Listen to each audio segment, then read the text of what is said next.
శ్రీమాత్రే నమః.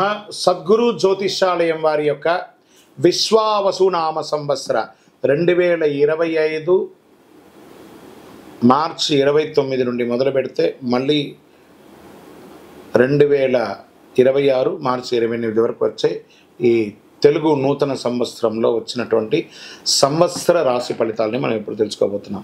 ప్రతి ఒక్కరికి ఏముంటుందంటే, గురుగారు నాకు ఎలా ఉండబోతుంది ఈ సంవత్సరం, నాకు ఆరోగ్యం ఎలా ఉంటుంది, నాకు ఐశ్వర్యం ఎలా ఉంటుంది, నా వ్యాపారం ఎలా ఉంటుంది, నాకు ఉద్యోగం ఎలా ఉంటుంది, నాకు అసలు ఉద్యోగం వస్తుందా రాదా, నాకు వివాహం అవుతుందా అవదా, నాకు సంతానం కలుగుతుందా కలగదా, నా వ్యాపారం అభివృద్ధి అవుతుంది, నేను విదేశాలకి వెళ్తానా వెళ్ళనా, ఎన్నో ప్రశ్నలతో కూడినటువంటి ఆ ప్రశ్నలకు సమాధానమే ఈ గోచార గ్రహస్థితి.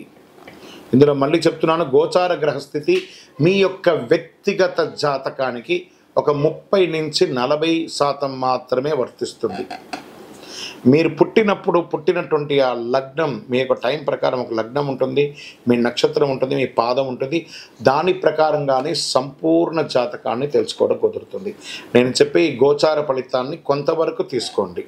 తర్వాత మీ యొక్క వ్యక్తిగత జాతకాన్ని మీ పరిసర ప్రాంతాల్లో ఉన్నటువంటి గురువులను సంప్రదించండి.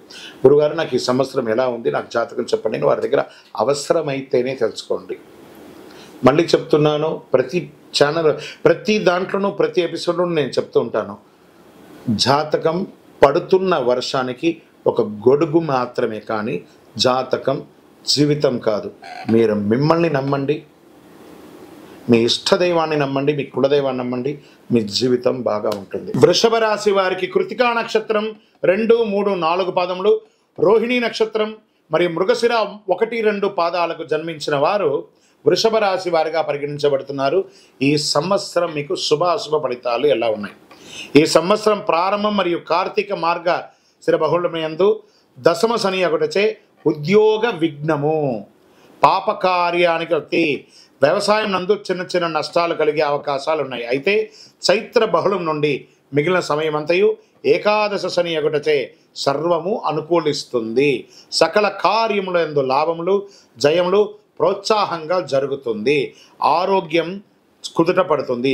ద్రవ్య లాభం, భార్యపుత్రాది సర్వజనుల్లో అనుకూలం జరుగుతుంది. గురువు వైశాఖ బహుళం వరకు జన్మరాశి యందు కార్తీక మార్గ శిరమునందు తృతీయం నందు సంచరించటచే ఆయా సమయంలో ఇబ్బందులు తాత్కాలికంగా కనబడుతుంది, అంతే, అది పెద్ద ఇబ్బంది కాదు. మిగిలిన సమయం అంతా ద్వితీయ గురువు ఒకటచే ధన సంపాదన కీర్తి ప్రతిష్టలు పొందడం జరుగుతుంది. మీ మాటలకు అందరూ గౌరవించే అవకాశాలు చాలా ఉన్నాయి. శుభమూలక ధన వ్యయం, ఇంట్లో గృహప్రవేశాది వివాహాది గృహప్రవేశాలు చేసే అవకాశాలు చాలాగా ఉన్నాయి. సంవత్సర ఆరంభం నుండి వైశాఖ బహుళం వరకు ఏకాదశ రాహువు పంచమ కేతు ఒకటొచ్చే లాభము జయము ప్రోత్సాహం కలుగుతుంది. పిమ్మట సంవత్సరం అంతా దశవార్త రాహు చతుర్థ కేతు అయినందున శుభాశుభ మిశ్రమం ఉంటుంది. చిత్త చాంపల్యం, వాత రోగ ప్రయాణముల యందు ఇబ్బందులు ఉండే అవకాశాలు ఉన్నాయి. చైత్ర వైశాఖ ఆశ్వయుజములందు కుజానుకూలత వలన భూగ్రహ సంపాదన గడుతుంది. ఓవరాల్ వృషభ రాశి వారికి ఈ సంవత్సరం ఒక రకంగా జాక్పాట్ అని చెప్పచ్చు, అద్భుతంగా ఉంటారు అని కూడా చెప్పడం jరుగుతుంది. వీరికి నక్షత్ర ప్రకారం అయితే కృతికా నక్షత్రం వారికి సంవత్సర ఆరంభం నుండి ఆషాఢ బహుళం వరకు జన్మతారయందు కేతువు, మృగశిర వారికి ఆషాఢ బహుళం నుండి సంవత్సరం వరకు నైదన తారయందు కేతువు సంచరిస్తున్నారు. మొత్తం మీద వీరు రాహుకేతువులకి చిన్నగా శాంతులు చేసుకుంటే మంచిది. ఆషాఢ పుష్యమాసముల యందు కుజునికి శాంతి చేసుకోవడం మంచిది. దీంట్లో మీరు ఏం చేయాలంటే సుబ్రహ్మణ్య స్వామి ఆరాధన మీరు ఎక్కువ చేయాలని కూడా చెప్పడం జరుగుతుంది. ఈ సంవత్సరం మీకు శుభక్రమైనటువంటి ఒక లక్కీ నంబర్ 7 అని కూడా చెప్పవచ్చు. మీకు రెడ్ అండ్ పింక్ కలర్ మీకు చాలా కలిసి వస్తుంది అని కూడా చెప్పడం జరుగుతుంది. అవకాశం అంటే మీ ఇష్టదైవాన్ని, మీ కులదైవాన్ని ప్రార్థించండి, లేదా ఆఖరికి తిరుపతి వెంకటేశ్వర స్వామి వారికి మెట్లకి తలనీలాలు ఇచ్చి స్వామివారిని ప్రార్థన చేయండి.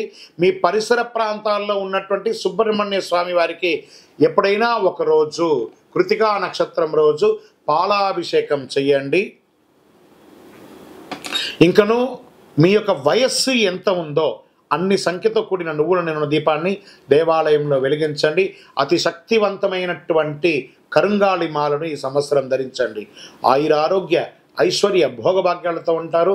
సకల దోషాలు తొలగి, దృష్టి దోషం తొలగి, గ్రహ దోషం తొలగి అనుకూలంగా ఉంటారు. కరుంగాళి మాలను ధరించిన వాళ్ళందరూ కూడా శుభాన్ని పొందుతున్నారు. విజయోస్తు.